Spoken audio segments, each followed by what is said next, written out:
Bonjour chers amis, je suis heureux de vous retrouver pour cette nouvelle étude.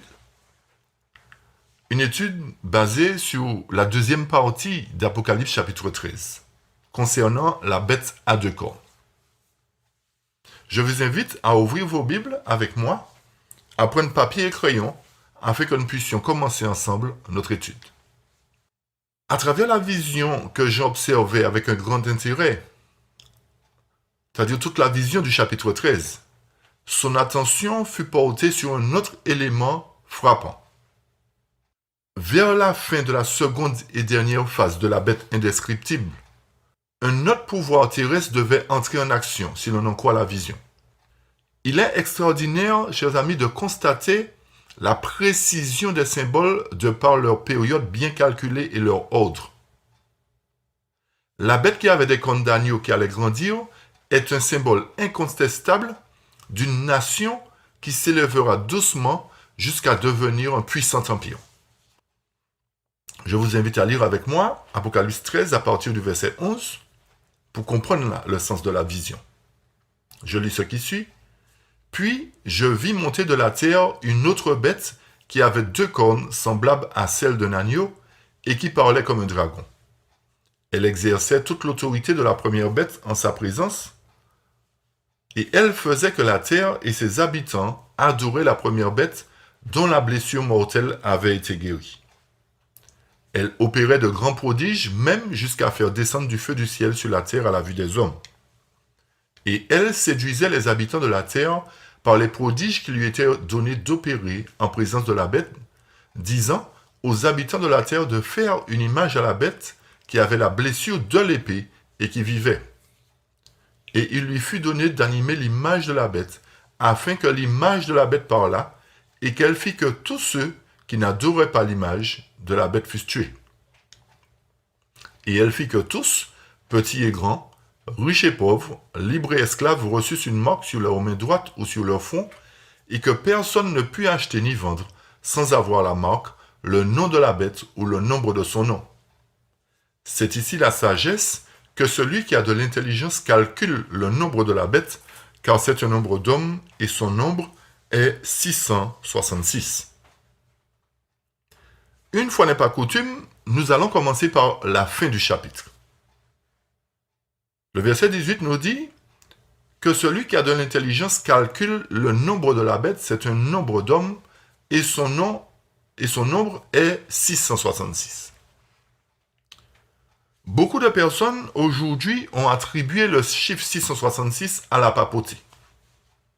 Parce que d'après le calcul concernant son nom, nous avons trouvé, tous ont trouvé effectivement que son nom correspond, vicaire fils de Dieu, correspond au chiffre 666. Mais laissez-moi vous dire que la papauté n'est pas le seul à porter le chiffre 666. Ellen White porte 666. Napoléon porte 666. Et bien d'autres personnes aussi, leur nom correspond au chiffre 666. Tout cela pour nous dire qu'il y a certainement un souci par rapport à ce calcul. Et ce n'est pas le fait que tout le monde attribue le 666 à la papauté que cela correspond à la vérité. Pourquoi ? Remarquez bien, chers amis, que le 666 se trouve attribué à la bête à deux cornes, plutôt qu'à la bête léopard qui monte de la mer. Remarquez bien que le chiffre 666 correspond plus précisément à la bête à deux cornes. Parce que d'après tous les faits, à partir du verset 11, le texte nous dit « elle fait ceci, elle fait cela ». Chaque fois que nous avons lu, nous avons compris que c'est cette bête à deux cornes qui a fait certaines choses, qui a fait l'image de la bête, qui a mis en place ces choses. Et que la parole inspirée nous fait comprendre, chers amis, que ce chiffre 666-là, s'il devait être attribué à la papauté, la parole inspirée ne l'aurait pas mis dans le paragraphe concernant la bête à deux cornes, mais l'aurait mis dans le paragraphe concernant la papauté.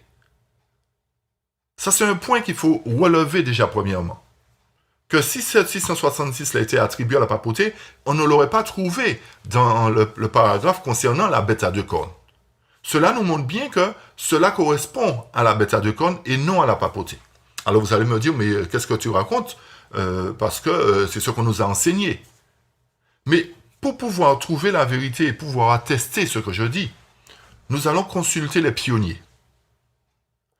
Je vous invite à lire une citation d'un pionnier avec moi que vous pourrez trouver dans vos recherches dans un livre intitulé La vérité actuelle, volume 1, numéro 8 de mars 1850.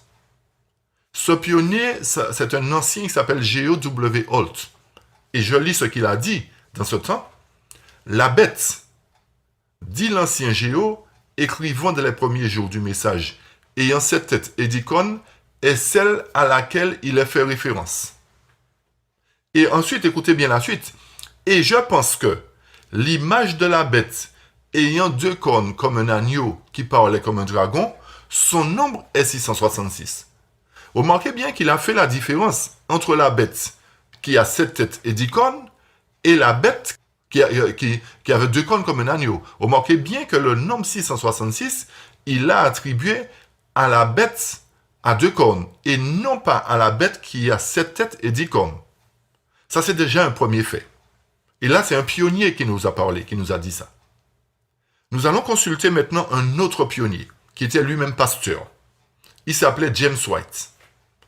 Et cette citation, vous la trouvez dans un livre intitulé « Un mot au petit troupeau » à la page 8. Ce livre, vous pouvez le trouver traduit maintenant sur différents sites, différentes organisations l'utilisent maintenant. Je lis ce que James White a dit dans ce temps-là, dans cette période. Michael doit se lever à l'époque où la dernière puissance du chapitre 11, alors je cite Daniel, quand il dit chapitre 11, il parle de Daniel. Michael, je reprends, Michael doit se lever à l'époque où la dernière puissance du chapitre 11 arrive à sa fin et que personne n'est en mesure de l'aider. Cette puissance, c'est-à-dire la puissance du chapitre 11, la dernière puissance du chapitre 11, cette puissance est la dernière qui foule aux pieds la véritable Église de Dieu. Remarquez bien, chers amis, que c'est cette puissance-là qui se trouve au chapitre 11 de Daniel, le dernier verset, verset 45 particulièrement, qui doit fouler aux pieds la véritable Église de Dieu. Et suivez la suite avec moi.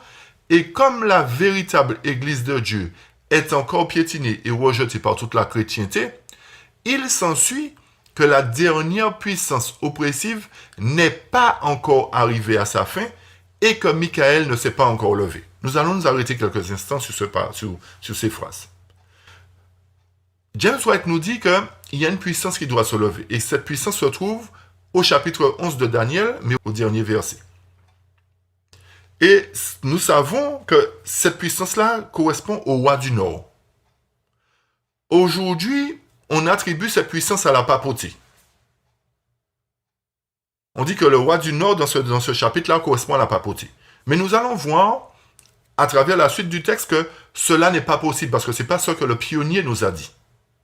Et je vous cite cela parce que la servante du Seigneur a attesté ce que son mari a dit. Elle a attesté. Et comprenons bien que cette puissance-là doit s'élever. Cette puissance oppressive n'est pas encore arrivée à sa fin. Et que Michael non plus ne s'est pas encore levé. Ça voudrait dire qu'au moment où cette puissance-là va arriver à sa fin, Michael doit aussi se lever. Et pour quelle raison Michael doit se lever? C'est pour premièrement délivrer son peuple, le protéger par rapport à ce que cette puissance-là va opérer. Et maintenant, je donne la réponse clé concernant cette puissance. Je lis ce qui suit. Cette dernière puissance qui foule aux pieds les saints est révélée dans Apocalypse chapitre 13, versets 11 à 18. Son nombre est 666. Remarquez bien, chers amis, que cette dernière puissance-là se trouve dans Apocalypse chapitre 13, versets 11 à 18. James White ne l'a pas mis sur Apocalypse chapitre 13, versets 1 à 10. Il ne l'a pas attribué à cette première partie, c'est-à-dire la bête léopard, mais il l'a attribué à la deuxième partie, c'est-à-dire la bête à deux cornes. il dit bien que cette bête, cette dernière puissance-là, son nombre c'est 666.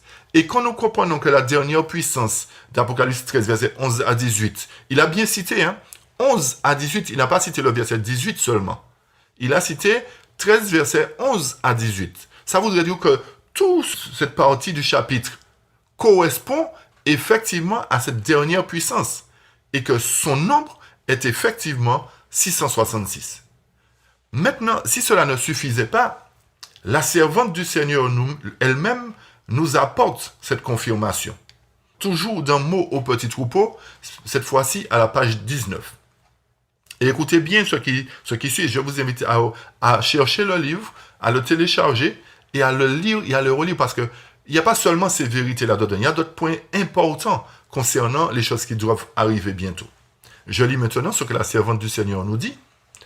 J'ai vu que ce n'est pas tout le monde qui recevra la marque de la bête et de son image sur leur front et sur leurs mains. Nous tous qui ne pourrons ni acheter ni vendre. Apocalypse 13, verset 15 à 17. Elle cite déjà Apocalypse 13, verset 15 à 17. Vous avez bien compris qu'il s'agit de la bête à deux cornes. Suivez avec moi la suite attentivement. J'ai vu que le nombre 666 de l'image de la bête a été fait. Elle cite Apocalypse 13, verset 18.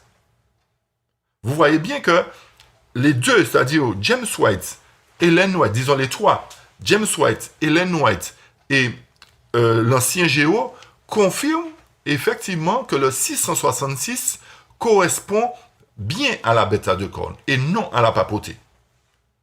Si ce n'était pas le cas, il n'aurait pas attesté ce fait. Tout cela pour nous dire aujourd'hui que si nous attribuons ce chiffre 666 à la papauté, ça voudrait dire que nous mettons en doute la parole des pionniers. Non seulement la parole des pionniers, mais la parole du prophète. Parce que si ce n'était pas la vérité, je suis certain que Dieu allait révéler cela à sa servante. Mais nous voyons que la servante du Seigneur a attesté ces faits que le chiffre 666 correspond à la bête à deux cornes. Et je reprends la phrase. J'ai vu que le nombre 666 de l'image de la bête a été fait. Apocalypse 13, 18. Et que c'était la bête qui avait changé le sabbat. Alors quand elle dit que c'était la bête qui avait changé le sabbat, elle parle de la papauté. Mais regardez après, elle dit et l'image de la bête avait suivi après. Pour observer le sabbat du pape et non celui de Dieu. Tout cela pour nous montrer encore que l'Éternel a attribué le chiffre 666 aux États-Unis d'Amérique et nous devons laisser ce chiffre sur les États-Unis d'Amérique et pas le changer comme certains le font. Parce qu'en faisant cela, nous blasphémons devant Dieu. Alors à partir de ces faits, à partir de ces réponses, nous avancerons maintenant dans la suite de notre étude pour apporter tous les éléments concernant les différents symboles qui se trouvent dans ce chapitre. Nous allons considérer maintenant cet autre symbole, c'est-à-dire la terre. Que représente la terre dans ce chapitre 13 d'Apocalypse? Je vous invite à ouvrir vos livres de Tragédie des siècles avec moi à la page 477 et de lire ce qui suit. Au lieu d'abattre d'autres États pour s'établir à leur place, la nation en question doit s'élever sur un territoire jusqu'alors inoccupé et se développer d'une façon graduelle et pacifique. Alors, nous comprenons à travers ce texte que cette nation-là ne doit pas opérer comme les autres nations. Les autres nations qui sont sorties de la mer. Nous avons vu que la mer représente des peuples, des nations et des foules, et que ce sont des conflits qui les ont amenés à l'existence. Mais cette bête qui monte de la terre ne provient pas du même système, ne provient pas de l'ancien monde, ne provient pas de la mer, mais de la terre, c'est-à-dire du nouveau monde. Et nous chercherons, à travers la parole inspirée, la réponse concernant le nouveau monde. Toujours dans Tragédie des siècles à la page 477, nous comprenons que l'apparence d'agneau fait référence à un gouvernement qui naîtra en 1776 après Jésus-Christ. Et je cite ce que la servante du Seigneur nous dit. Quelle est la nation du Nouveau Monde qui, jeune encore vers 1798, attirait l'attention du monde et présageait un avenir de force et de grandeur? L'application du symbole ne permet pas un instant d'hésitation. Une nation, une seule remplit les conditions de notre prophétie, les États-Unis d'Amérique. Alors nous voyons que la Terre représente le nouveau monde et que cette nation qui a pris naissance, c'est effectivement les États-Unis d'Amérique. Par conséquent, nous ne nous efforcerons pas d'apporter des éléments en rapport avec son application. Notre but est de relier brièvement une bête à une autre. C'est ça qui est important. Faisant par là la lumière sur les symboles qui n'ont pas été compris. Remarquez que chaque bête représentant la période du Nouveau Testament possède 10 cornes, excepté une. Remarquez cela attentivement. Chaque bête du Nouveau Testament possède 10 cornes, excepté une. Quand nous prenons la bête léopard, il est fait mention de 10 cornes. Les 10 cornes sont le symbole de système universel. Et nous l'avons prouvé précédemment dans l'étude, la première partie d'Apocalypse chapitre 13. Les 10 cornes sont le symbole de système universel. Par conséquent, ce fait prouve que la bête à 2 cornes représente un gouvernement localisé, puisqu'il n'a pas 10 cornes. Alors que les pouvoirs civils ou les gouvernements sont symbolisés par des cornes, cette bête en a 2. Ça voudrait dire que ces 2 cornes-là doivent représenter effectivement un pouvoir civil. Nous allons chercher à savoir que représentent ces 2 cornes-là. Nous savons d'une manière générale que les cornes représentent le gouvernement civil, le pouvoir civil. Mais étant donné que cette bête en a 2, il faut qu'on comprenne effectivement que représentent ces 2 cornes. Il est donc évident que la nation représentée par ce symbole possédera un gouvernement à double forme. Et comme Jean dit que la bête parlait comme un dragon, cela révèle clairement qu'elle doit rejeter sa constitution, puisqu'elle a été basée sur des constitutions, et que la liberté que Dieu a donnée à ce sujet sera enlevée, selon Apocalypse 13, verset 12. Cette puissance-là doit forcément imiter la bête en sa présence, c'est-à-dire la souveraineté papale. Il est important pour nous de comprendre que, effectivement, le fait que cette bête-là va rejeter sa constitution montre à un moment donné qu'elle va parler comme un dragon, qu'elle va imiter effectivement cette première bête, c'est-à-dire la bête qui a opprimé les saints, représentée par le pouvoir papal. Le texte nous dit, elle exerçait toute l'autorité de la première bête en sa présence. Remarquez bien que ce « elle-là » correspond aux États-Unis d'Amérique. C'est elle qui exerçait toute l'autorité. Et je poursuis, et elle faisait que la terre et ses habitants adoraient la première bête, dont la blessure mortelle avait été guérie. C'est pour cela qu'il est important pour nous de faire attention à la citation, aux mots qui sont employés. Le « elle » à chaque fois employé correspond toujours aux États-Unis d'Amérique. On voit qu'elle exerçait toute l'autorité premièrement. Deuxièmement, elle faisait que la terre et ses habitants adoraient la première bête, dont la blessure mortelle avait été guérie. Ça voudrait dire que cette bête-là, c'est-à-dire les États-Unis d'Amérique, doit opprimer, doit faire sortir une loi qui permet de rendre un hommage à cette bête qui a reçu la blessure mortelle, c'est-à-dire la papauté. Notez un fait. Selon la Constitution des États-Unis, le premier amendement concernant les affaires religieuses déclare que le Congrès ne fera aucune loi pour conférer un statut institutionnel à une religion, qui interdise le libre exercice d'une religion. Alors, si ce pays-là devait rejeter cet amendement, il rejoindrait totalement la caractéristique symbolique. C'est-à-dire, il parlait comme un dragon. Alors, je vais apporter un élément pour montrer effectivement que cette nation va dans le sens de la prophétie. Et je vous invite à suivre attentivement ce que je vais vous présenter. Concernant le changement qui doit être opéré concernant la Constitution. Et vous verrez effectivement, chers amis, que cela doit s'opérer avec les États-Unis. C'est-à-dire, l'image de la bête, toutes ces choses qui doivent arriver bientôt, doivent prendre effet avec les États-Unis d'Amérique et non avec la papauté. Je vous apporte cet élément. Vous pouvez trouver cet élément dans le Figaro du 3 février 2017, concernant une déclaration que Donald Trump a faite concernant les églises, concernant l'amendement instauré par la loi Johnson. Je lis ce qui suit. Donald Trump a promis hier d'affranchir les églises d'une loi de 1954 qui leur interdit toute activité politique.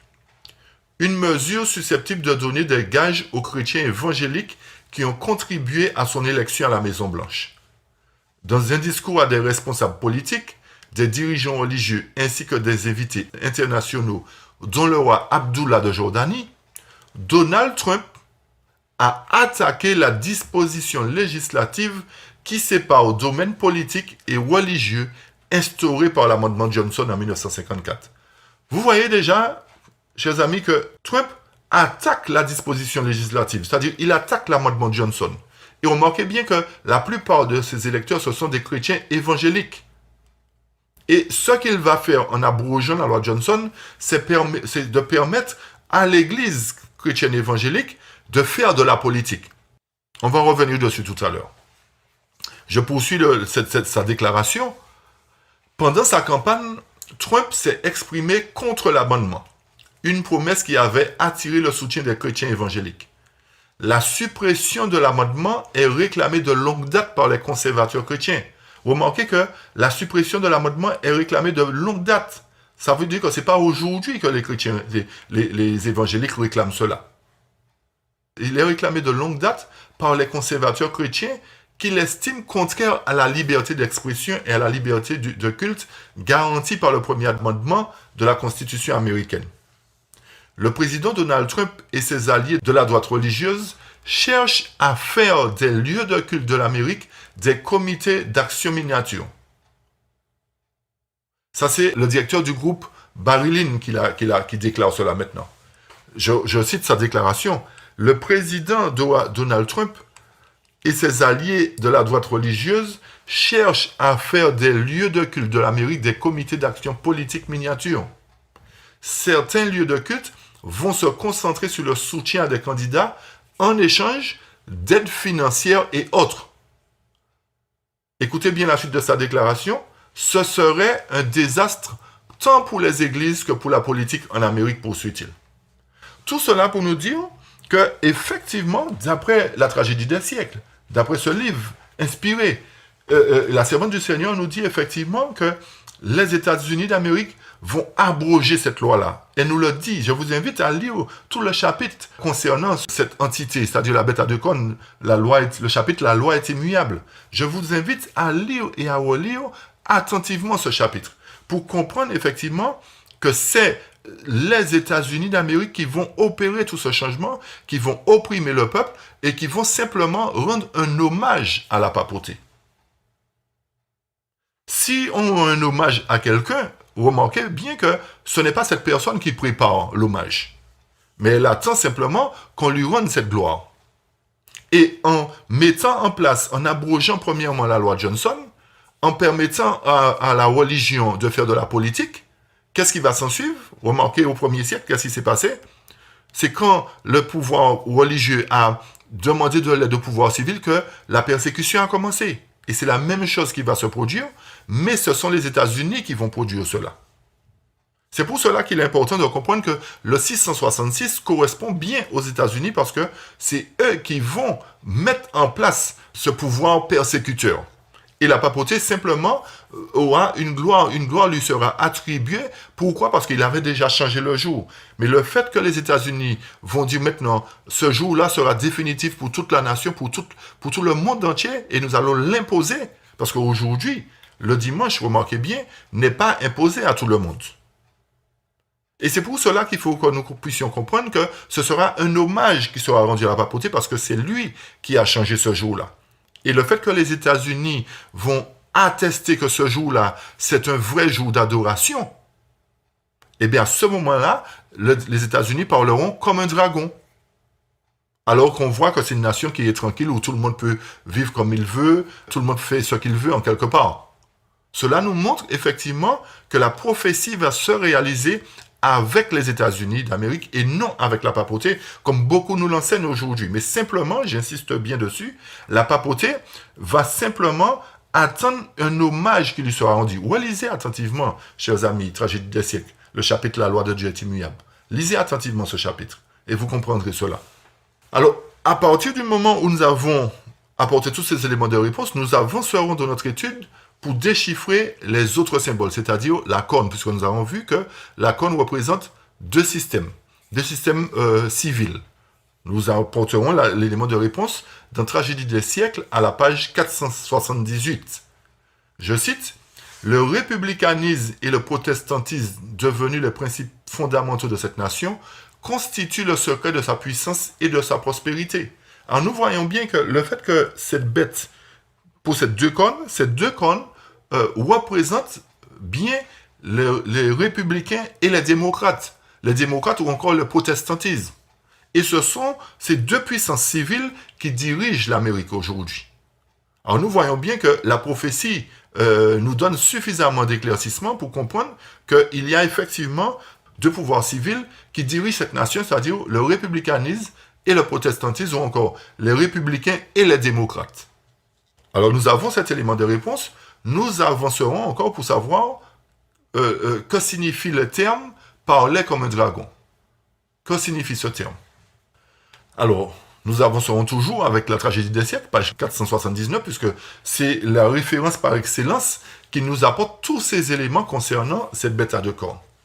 Je lis à la page 479, « Les cornes semblables à celles d'un agneau et le langage du dragon chez cette bête indiquent une contradiction frappante entre la profession de foi et les actes de la nation qu'elle représente. C'est par ces lois et par ces décisions judiciaires qu'une nation parle. Et c'est par ces mêmes organes que la dite bête démentira les principes libéraux et pacifiques qu'elle a mis à la base de la chose publique. » Tout ça pour nous dire, à travers ce paragraphe, que les cornes représentant le système civil, c'est eux qui professent les lois, c'est eux qui font sortir les lois, c'est eux qui prennent les décisions judiciaires.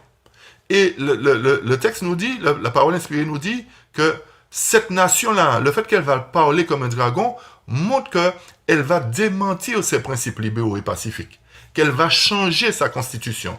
Et c'est pour cela que je vous ai fait lire la déclaration de Donald Trump, et que si vous suivez correctement la politique des États-Unis, vous verrez effectivement que les chrétiens sont en train d'appuyer Donald Trump parce qu'ils savent que si Donald Trump abroge cette loi, ils auront la possibilité de faire de la politique. Et je précise bien, chers amis, qu'une fois que la religion se met à faire de la politique, qu'est-ce qui va s'en suivre?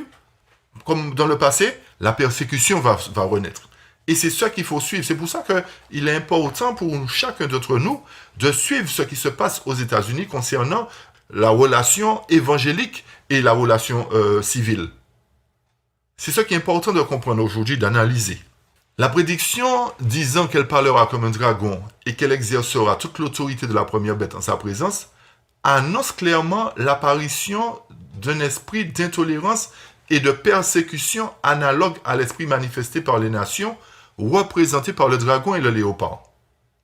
Et la déclaration « Elle faisait que la terre et ses habitants adoraient la première bête » montre, et analysez bien, chers amis, avec moi, cela montre que cette nation usera de son autorité pour imposer certaines pratiques religieuses qui constituera, comme j'ai dit précédemment, un hommage rendu à la papauté. Remarquez bien que le texte nous dit que cette nation usera de son autorité. Est-ce qu'il nous a fait mention de la papauté? Non. Il nous a dit que c'est cette nation qui va imposer son autorité. Pour faire quoi? Pour imposer certaines pratiques religieuses qui constituera un hommage rendu à la papauté. Il faut que nous puissions lire attentivement, chers amis, et ne pas nous laisser emporter par tout genre de doctrine. Ce n'est pas parce que les gens ont répété ça pendant des années que c'est la vérité. Rappelez-vous que toute église a été infiltrée et qu'il n'y a aucune qui ne soit pas infiltrée aujourd'hui. Alors forcément, si toutes les églises ont été infiltrées, il s'ensuit que certaines doctrines ont été changées pour nous induire en erreur et pour nous éviter de voir la vérité en face. Et si effectivement nous avons les yeux tournés que vers la papauté, nous n'allons pas nous rendre compte que les États-Unis sont en train de mettre en place justement cette loi. Nous ne nous rendrons pas compte que les États-Unis opèrent ce changement petit à petit d'abroger la loi Johnson, de permettre que la religion puisse faire de la politique. Et c'est pour cela qu'il est important pour nous de considérer ces faits, chers amis. De ne pas fixer les yeux sur la papauté, parce que toutes les prédications aujourd'hui sont basées que sur la papauté. Et remarquez bien que la papauté attend simplement un hommage qui lui sera rendu. Et alors, pourquoi tout le monde est aussi fixé sur la papauté? Parce que, comme j'ai dit, il y a des erreurs qui ont été introduites. Mais tous les textes que nous avons cités précédemment, et notamment ce que Donald Trump a dit, et ce que les pionniers aussi ont attesté, nous montrent que ce sont les États-Unis, c'est les États-Unis qui va effectivement opérer ce changement sur la Terre, parce que elle va parler comme un dragon. Remarquez bien qu'elle est premièrement représentée par un agneau, mais que cet agneau-là va parler comme un dragon. Ça voudrait dire qu'elle va changer effectivement sa stratégie. Elle va changer sa constitution. Et c'est ce que le texte nous dit. La prédiction disant qu'elle parlera comme un dragon et qu'elle exercera toute l'autorité. Remarquez bien, elle exercera toute l'autorité de la première bête. Ça voudrait dire que ce n'est pas la première bête qui va opérer, qui va exercer l'autorité, c'est elle. C'est-à-dire les États-Unis, la bête à deux cornes qui va exercer toute l'autorité en sa présence. Ça veut dire que la papauté sera là, mais que l'autorité sera mise en évidence par la bête à deux cornes. Elle va simplement l'assister. Et cela va annoncer clairement un esprit d'intolérance et de persécution, analogue à l'esprit manifesté par les nations, représenté par le dragon et le léopard. Alors nous comprenons encore une fois de plus qu'il s'agit bien des États-Unis, chers amis. Il s'agit bien des États-Unis. Et c'est pour cela qu'il faut qu'on puisse laisser le 666 à sa place. C'est l'inspiration qui l'a mise là. Et nous devons la laisser à sa place. Nous poursuivons. Les versets suivants que nous allons considérer révèlent que le vieux dragon exercera son pouvoir pour tromper autant que possible tout le monde. Suivez le texte attentivement avec moi dans Apocalypse 13, versets 13 à 14. Elle opérait de grands prodiges, même jusqu'à faire descendre du feu du ciel sur la terre à la vue des hommes. Et elle séduisait les habitants de la terre par les prodiges qui lui étaient donnés d'opérer en présence de la bête, disant aux habitants de la terre de faire une image à la bête qui avait la blessure de l'épée et qui vivait. Cela nous montre que cette bête-là à deux cornes doit exercer un pouvoir persécuteur tout en opérant des prodiges. Remarquez bien qu'elle persécute, mais elle fait de grands prodiges aussi. C'est là qu'il faut bien comprendre qu'il y a deux choses qui vont se passer. Et je vous invite à lire avec moi à la page 638 de Tragédie des siècles ce qui suit. Quels sont ces prodiges que cette bête à deux cornes va faire, que le dragon va utiliser? Quels sont ces prodiges? Je lis. Par le spiritisme, Satan apparaît comme le bienfaiteur de l'humanité. Il guérit les malades et prétend doter le monde d'un système religieux supérieur.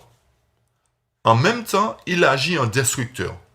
Ces tentations entraînent des multitudes à la ruine par l'intempérance, détrônent la raison par la sensualité, puis par les querelles et le crime.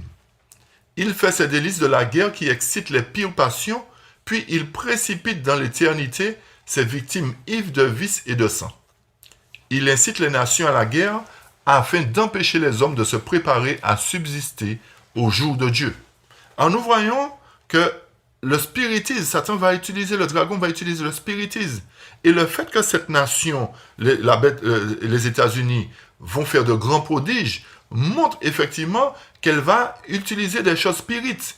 Elle va faire des choses inimaginables, jusqu'à séduire, s'il était possible, même les élus. Alors que la parole nous dévoile cette grande manipulation, on pourrait croire que le monde aurait ouvert ses yeux et aurait refusé d'être séduit par ces merveilles sataniques. On aurait pu penser que cela va se produire, malgré le fait que les gens lisent qu'il y aura de grandes séductions. On aurait pu penser que tout le monde aura les yeux ouverts. Mais Satan sait une chose. Il sait que les gens sont peu soucieux de la parole de Dieu et que leurs émotions sont facilement transportées par des produits surnaturels et par l'éloquence des hommes. Et c'est là que Satan va jouer. Il va agir sur l'émotion des gens. Et à partir de cela, il rendra sa manigance si parfaite que beaucoup tomberont dans le piège en ignorant les avertissements. L'esprit humain ne peut pas saisir ce pouvoir mystérieux et irrésistible qui étendra bientôt son nombre terrible sur les habitants de la terre. L'esprit humain, s'il n'est pas conduit véritablement par Dieu, il ne pourra pas identifier ce système. Il ne pourra pas se saisir de ce pouvoir mystérieux-là. C'est pour cela qu'il est important pour nous de nous soumettre à la volonté de Dieu, afin que l'Éternel nous ouvre l'intelligence pour que nous puissions discerner toutes ces choses qui sont en train d'être mises en place. Aucun mortel ne peut subsister face à ce système civil et religieux surnaturel, parce que c'est l'ennemi qui a mis ce système-là en place. Alors forcément, si nous n'avons pas Christ en nous, nous ne pourrons pas subsister, chers amis. Ce sont ceux seulement qui étudient la parole, qui font totalement confiance au Seigneur et qui sont par conséquent remplis de l'Esprit Saint, qui échapperont à ce piège terrible. Et je cite un passage qui se trouve dans volume 5, page 53, Témoignage pour l'Église, volume 5, page 53, ce qui suit. Ceux qui préféreront mourir que de commettre une mauvaise action sont ceux qui seront considérés comme fidèles. Nous voyons effectivement qu'il y a de ceux qui vont tenir tête, qui vont se soumettre à la volonté de Dieu, qui seront fidèles à Dieu. Et c'est eux que l'Éternel va servir. Leur seule sécurité à ce moment-là sera un ainsi parle l'Éternel. Ils doivent regarder à Dieu comme étant leur seul libérateur. Et comme Daniel, ils doivent dire cela. Nous n'avons pas besoin de te répondre là-dessus. Voici notre Dieu que nous servons peut nous délivrer de la fournaise ardente et il nous délivrera de ta main, ô roi. Sinon, sache, ô roi, que nous ne servirons pas tes dieux et que nous n'adorerons pas la statue d'or que tu as élevée. Tout cela pour nous montrer, chers amis, que de la même manière que Daniel et ses compagnons ont été obligés de se prosterner devant la grande statue, c'est-à-dire la statue babylonienne, de la même manière, le peuple de Dieu sera amené aussi à se prosterner, à adorer la bête et son image. Mais, comme Daniel, ceux qui seront remplis de l'Esprit Saint, ceux qui seront remplis de la connaissance de Dieu, qui seront remplis de Dieu, répondront comme Daniel, nous n'avons pas besoin de te répondre dessus, la bête à deux cornes. Voici notre Dieu que nous servons, peut nous délivrer. Et nous sommes convaincus que l'Éternel va nous délivrer dans cette dernière heure de l'histoire du monde, chers amis. Je suis convaincu de cela parce que la parole nous le confirme. L'Éternel va nous délivrer. Et c'est pour cela qu'il faut prendre en considération le fait que le scellement du peuple de Dieu sera fait avant que la loi du dimanche ne sorte. On va le toucher dans quelques instants. Le peuple de Dieu, à l'exemple de Daniel, sera capable de dire au moment de sa délivrance, « Mon Dieu a envoyé son ange et fermé la gueule des lions. » Et ces lions-là ne m'ont fait aucun mal parce que j'ai été trouvé innocent devant lui. Tout ça pour nous dire, chers amis, que l'Éternel va nous délivrer. L'Éternel ne permettra pas que son peuple soit assujetti. Je dis bien son peuple, c'est-à-dire, premièrement, ceux qui doivent délivrer le message, ceux qui doivent être scellés. Dans un temps d'épreuve semblable à celui-là, on verra clairement qui servira l'Éternel et qui ne le servira pas. Ce temps de détresse-là dont j'ai parlé précédemment concernant Daniel, Michaël qui doit se lever, ce temps de détresse-là va diviser les habitants de la terre en deux catégories de personnes distinctes. Ils seront considérés comme des brebis, une partie, et l'autre partie des boucs. Et c'est là que nous comprenons que Matthieu doit se réaliser. Au moment où Michaël se lève, il va séparer les justes avec les méchants. Je reviens dans Apocalypse 13, versets 15 à 17. « Et il lui fut donné d'animer l'image de la bête, afin que l'image de la bête parlât, et qu'elle fit que tous ceux qui n'adoraient pas l'image de la bête fussent tués. Et elle fit que tous petits et grands, riches et pauvres, libres et esclaves, reçussent une marque sur leur main droite ou sur le front, et que personne ne put acheter ni vendre sans avoir la marque, le nom de la bête ou le nombre de son nom. » Nous voyons bien encore que ce « il lui fut donné » montre qu'il y a quelqu'un qui doit arriver sur la scène. Ce « il-là » à qui a été donné le pouvoir d'animer l'image de la bête, montre bien qu'il y a une autre entité qui va venir là. Mais qu'est-ce que l'image de la bête? Et comment se formera-t-elle? Cela se trouve dans Tragédie des siècles, page 480. Lorsque la primitive Église eut perdu l'esprit et la puissance de Dieu en abandonnant la simplicité de l'Évangile et en adoptant les rites et les coutumes de païens, elle voulut opprimer les consciences et rechercha pour cela l'appui de l'État. Ainsi naquit la papauté, c'est-à-dire une église dominant l'État au profit de ses intérêts, et tout spécialement en vue de bannir l'hérésie. nous cherchons en fait à comprendre que représente l'image de la bête. Et nous voyons que c'est lorsque l'Église, la primitive Église, a perdu l'Esprit de Dieu et a soutiré, a demandé au pouvoir civil un appui, que la papauté a pris naissance. Ça veut dire que c'est une union Église-État, un système politico-religieux qui a pris naissance à ce moment-là. Cela nous montre en d'autres termes que pour que l'image de la bête se forme, il faut que l'Église domine l'État. Que l'Église domine l'État. Et à partir de ce moment-là, la persécution va reprendre. Et c'est ça qui est important de considérer. C'est-à-dire que l'Église va apostasier. Toutes les églises vont apostasier. Et vont, particulièrement les églises chrétiennes. C'est ça que la servante du Seigneur nous dit dans Tragédie des siècles. Et je lis un autre passage qui va nous montrer effectivement que c'est bien les États-Unis qui va accomplir cette prophétie. Alors, il y a ce texte que je vais lire, ce paragraphe que je vais lire, il y a un mot qui a été transformé, qui a été changé dans ce paragraphe. Le chapitre commence par « Si les États-Unis en viennent un jour ». Mais dans la version originale, il n'est pas fait mention de « si ». Il est dit « quand les États-Unis viendront un jour à former une image ». Vous voyez que le sens de la phrase change.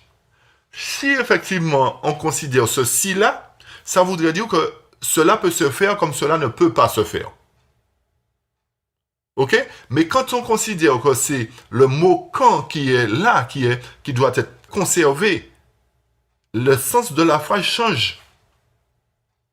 Et quand on considère quand, le mot quand on lit la phrase, quand les États-Unis en viendront un jour, puisque c'est ce qui est dans la version anglaise, l'original, quand les États-Unis en viendront un jour à former une image à la bête, cela signifie que l'élément religieux aura assez d'ascendant sur leur gouvernement civil pour se servir de sa puissance. Alors nous voyons que, à travers l'infiltration dans l'Église, les hommes ont changé ce mot-là, c'est-à-dire ce mot « quand » en « si ». Et si on considère, effectivement, comme j'ai dit, que c'est le « si » qui convient, eh bien, comme j'ai dit précédemment, la prophétie n'est pas obligée d'être accomplie par les États-Unis. Mais quand nous le remplaçons, nous conservons le « quand », l'original, nous comprenons effectivement qu'il y aura quelque chose que les États-Unis vont faire. Qu'ils viendront à former une image à la bête. Et remarquez bien que cela signifiera que l'élément religieux, et remarquez bien que d'après l'amendement de Johnson, les protestants des États-Unis, les chrétiens évangéliques, veulent effectivement que la loi soit abrogée pour faire de la politique. Et quand l'élément religieux aura assez d'ascendant, sera au-dessus du gouvernement civil, eh bien, qu'est-ce qui va se passer? La persécution va recommencer, chers amis. Et remarquez bien la page 480-481 de Tragédie des siècles. C'est l'apostasie qui amena la primitive Église à rechercher l'appui du gouvernement et prépara la voie à la papauté, c'est-à-dire à la bête. Saint Paul l'avait dit, il faut que l'apostasie soit arrivée auparavant et qu'on ait vu paraître l'homme du péché. Ainsi, l'apostasie de l'Église préparera la voie à l'image de la bête. Et nous voyons effectivement que c'est l'apostasie de l'Église chrétienne évangélique, premièrement. Bien qu'elle n'observe pas le sabbat, qu'elle n'observe pas toutes les lois, mais elle va totalement apostasier en rejetant ces lois, en rejetant ces principes. Et c'est là, effectivement, suite à cette apostasie, que l'image de la bête sera formée. Je continue le passage qui dit « Dès que les principales églises protestantes des États-Unis s'uniront sur des points de doctrine qui leur sont communs et feront pression sur l'État pour l'amener à imposer leurs décrets et à soutenir leur institution, l'Amérique protestante sera formée à une image de la hiérarchie romaine et les conséquences inévitables en sera l'application de peines civiles aux délinquants. » Le texte nous dit bien, chers amis, que dès que les principales églises protestantes s'uniront, ça veut dire qu'elles vont s'unir. Et c'est pour cela qu'il faut considérer le changement que je vous ai dit tout à l'heure concernant le si et le quand. Si c'est le si qui est là, si on garde le si comme les gens l'ont transformé, cette phrase-là n'a pas raison d'être. Dès que les principales églises protestantes des États-Unis s'uniront. Alors que si on conserve le quand, effectivement, on comprend que c'est ça qui va se produire. Le fait que le mot « dès » commence la phrase nous montre effectivement que cela va se produire. Dès que les principales églises protestantes des États-Unis s'uniront sur des points de doctrine qui leur sont communs et feront pression sur l'État. Rappelez-vous, qu'est-ce qui a amené l'apostasie? Qu'est-ce qui a amené la persécution? C'est l'apostasie. Et on manquait bien que les églises protestantes des États-Unis vont s'unir sur des points de doctrine et vont faire pression sur l'État pour l'amener à imposer leurs décrets. Et qu'est-ce qui va s'en suivre? L'Amérique protestante sera formée à une image de la hiérarchie romaine. Et c'est ça l'image de la bête. C'est le protestantisme apostat. C'est le protestantisme apostat qui est identifié comme l'image de la bête. Et suite à cela, qu'est-ce qui va se faire? Il y aura une application de peine civile aux délinquants. Tous ceux qui ne vont pas vouloir se plier à cette nouvelle loi, à cette nouvelle règle instituée par l'Église et l'État, tous ceux-là devront subir des peines. Mais rappelez-vous, comme j'ai dit, l'Éternel ne va pas permettre que son peuple passe par la souffrance et la mort. Aucun des enfants de Dieu ne vont passer par la mort. Alors, pour confirmer ce que je dis, à la page 482, la servante du Seigneur nous dit, quant à l'image de la bête, elle représente le protestantisme apostat qui s'unira avec le pouvoir civil afin d'imposer ses dogmes. Jusqu'ici, nous avons vu effectivement qu'il s'agit, tout ce que nous avons cité montre bien jusqu'à présent que c'est effectivement les États-Unis qui vont faire, c'est-à-dire les protestants et le pouvoir civil. Il n'a été fait mention jusqu'à présent pas de la papauté. Il n'a pas été fait mention de la papauté jusqu'à présent. Quand on a cité la papauté, on a simplement montré qu'il y aura un hommage qui lui sera rendu. Mais jusqu'à présent, à travers tous les textes que nous avons lus, dans Tragédie des siècles particulièrement, nous avons vu que ce sont les protestants et le pouvoir civil qui vont faire sortir ce décret.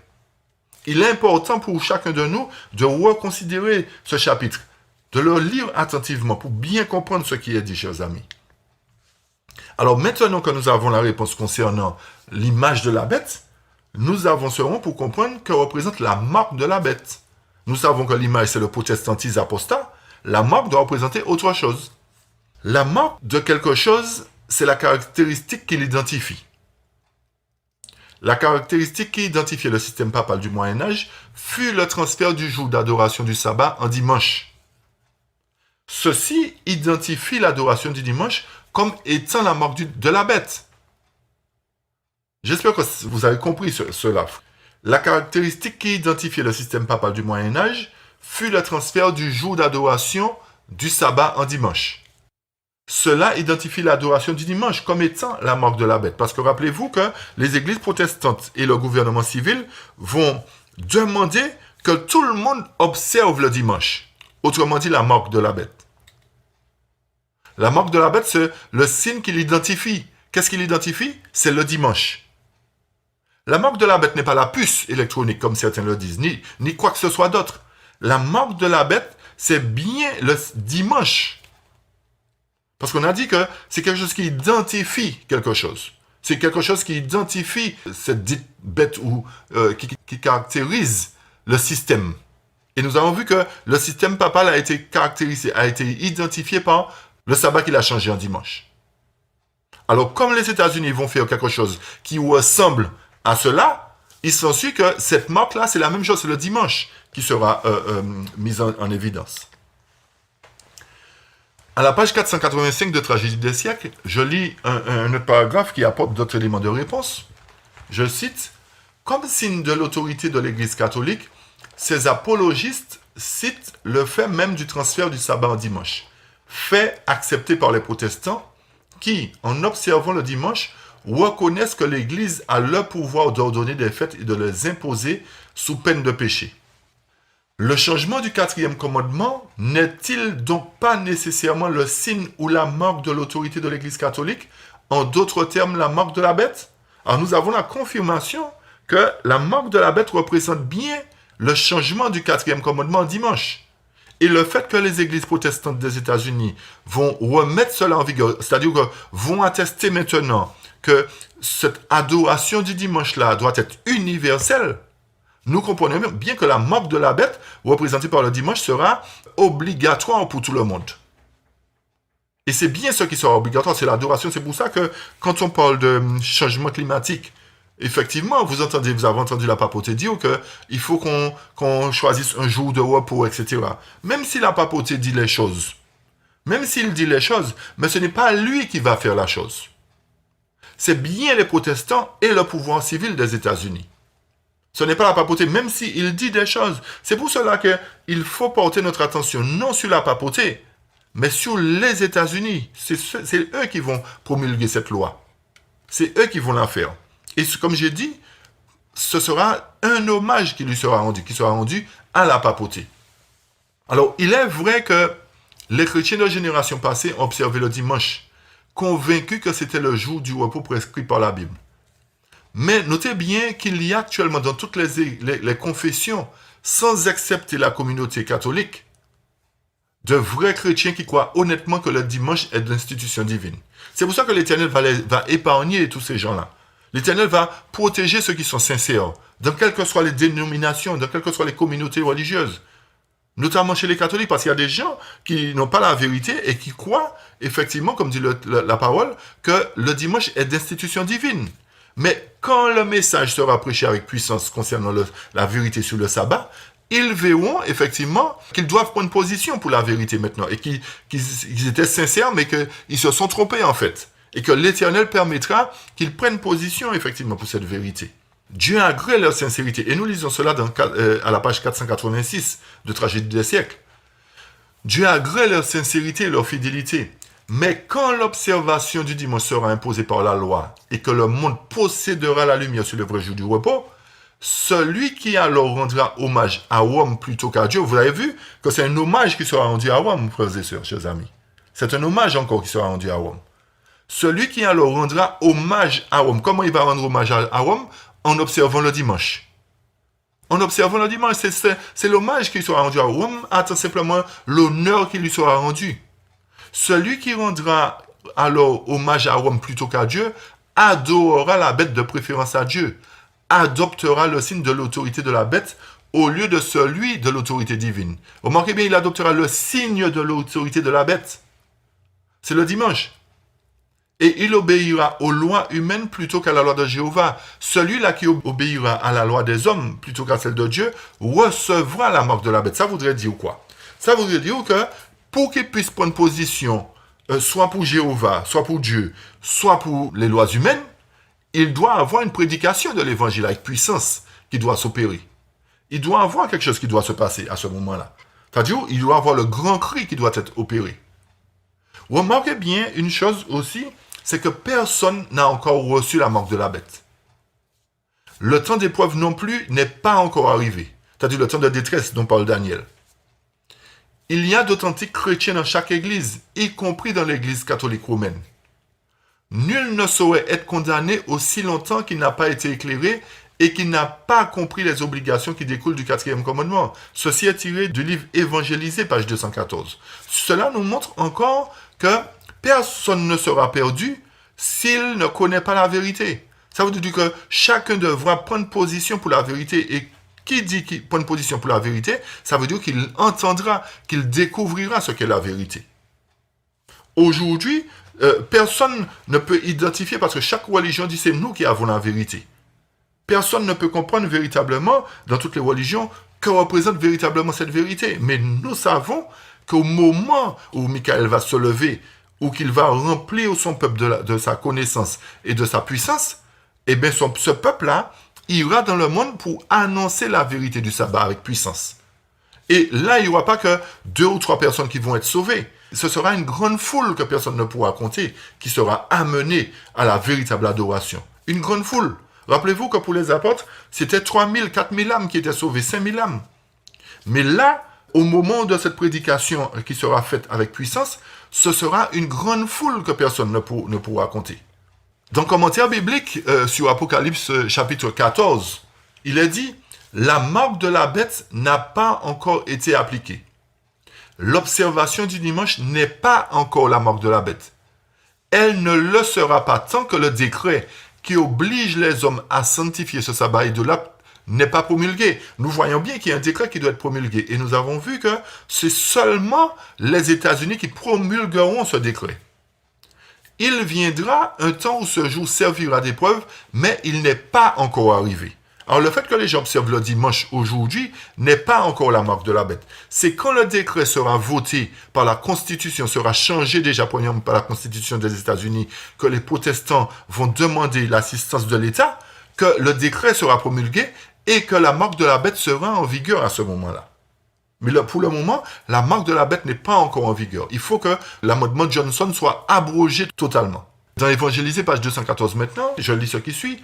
Mais quand sera proclamé le décret imposant le pseudo-sabbat, et quand le grand cri du troisième ange mettra les humains en garde contre l'adoration de la bête et de son image, la ligne de démarcation sera clairement tracée entre le faux et le vrai. Dès lors, ceux qui persisteront dans la transgression recevront la marque de la bête. Remarquez bien encore, chers amis, qu'il y a quelque chose qui doit être proclamé, premièrement, un décret imposant un faux sabbat. OK? Mais quand ce décret-là se pourra proclamer, le grand cri aussi du troisième ange mettra les humains en garde contre l'adoration de la bête. C'est ça que j'appelle le grand cri. C'est ça que j'appelle effectivement le message qui sera prêché avec puissance par un peuple glorifié, par un peuple sanctifié. Ce peuple-là sera représenté effectivement par les 144 000 qui iront dans le monde en vainqueur et pour vaincre. Et c'est pour cela que je vous invite à considérer tous les textes concernant les 144 000. Ne pas s'arrêter simplement sur Apocalypse chapitre 7 et dire que c'est symbolique ou ceci ou cela. Mais considérer tous les textes que l'Éternel a mis à notre portée pour comprendre effectivement que ce sujet-là des 144 000, c'est un sujet que nous devons comprendre avant longtemps. Et que nous devons nous efforcer, nous allons le lire dans quelques instants, nous efforcer de toutes les forces que Dieu nous donne pour faire partie de ce peuple-là. Toujours à la page 214, nous lisons ce qui suit. Nous approchons de ce temps à grands pas. De quel temps? Le temps où le décret sera proclamé.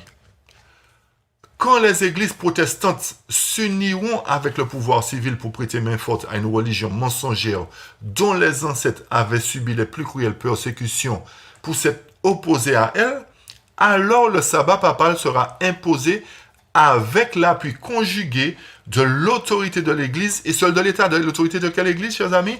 L'autorité de l'Église évangélique chrétienne et de celle de l'État, c'est-à-dire la bête à deux cornes. Nous voyons encore jusqu'à présent, même dans Évangélisé, qu'il n'est pas fait mention de la papauté. Il n'est pas fait mention de la papauté, il est fait mention de l'Église évangélique et de l'État, la bête à deux cornes.